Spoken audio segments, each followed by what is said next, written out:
Hey, this is David D. Hilster. I'm a critical thinker, dissident scientist, and I'm here to tell you the truth about science, something your university professors won't tell you, the mass media won't tell you, and so certainly those science evangelists won't tell you. Space. I hear it all the time. Do you believe that space is flat, Minkowski, whatever? And no, I believe space is empty. Now, let's listen to what I mean by that. Because some people say, no, space is not empty. All of these things are actually true. Let's look at the linguistics of it, the meaning. The meaning of these sentences, what they can mean. When you say space is empty, that is a statement that you believe there is maybe no ether, maybe you believe there's no field. It's sort of that meaning when you say something like that. If you say something as differently, and that is, what is space? Space, to me, and this is my definition and others, there are a formidable group of us in our organization that believe this, and that space is where there is matter, and matter is always in movement.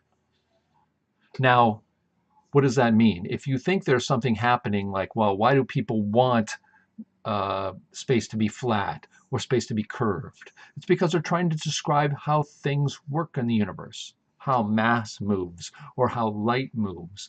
And those people who call things fields without knowing what the physicality of it is, these are the problems. The problems is we use these words, and space is one of them. Space-time, curved space-time, the fabric of space-time, the fabric of space. We have to get, as I've told you before, our vocabulary in order. So when someone asks me the question, is space flat? No, there is no properties to space other than it is a three-dimensional place where mass moves. That's all I can say. Now, where does all this other stuff come from? Mathematics, something I know. Yeah, I've got my Bachelor of Science in mathematics. I love math. Math is cool. It's a system, and it's a system to help us make symbolic form calculations that will be useful to us to launch spaceships, to build electronics, to build buildings, to do all kinds of things, to move ourselves across the ground at high speeds in the air, all kinds of things. Yes, mathematics is great. Mathematics is not physics. There are some people who have told me that. They said tensor equations. I had one guy tell me after reading our book on the particle theory, one of our early versions of the book, he said, of course. I said, look, tensor equations are interesting, but they're not physics. Oh, of course they are. They are physics. The problem is we're starting to objectify things. We try to take nouns and make them into verbs, and verbs into nouns, and nothing into something.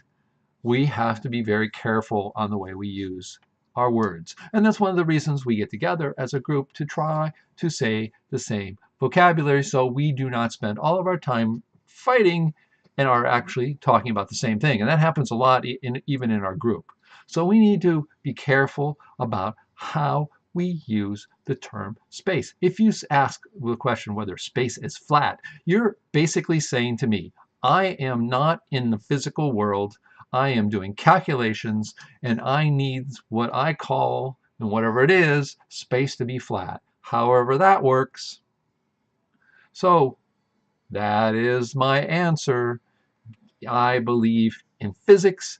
Physics is physical, and math is math, a system we try to use to describe things in physics. We try to use math to describe matter in motion in our universe, from the infinity up and infinity down. My opinion. So that's my take on space. So remember, folks, don't take what I say, my word, on faith, or anybody else's word on faith. Stay critical, stay thinking. I'm David Hilster, trying to be your science therapist, trying to use that vocabulary. Very important. I'm very hypersensitive being a linguist and trying to get computers to understand this. It's hard often to understand language. Ciao for now.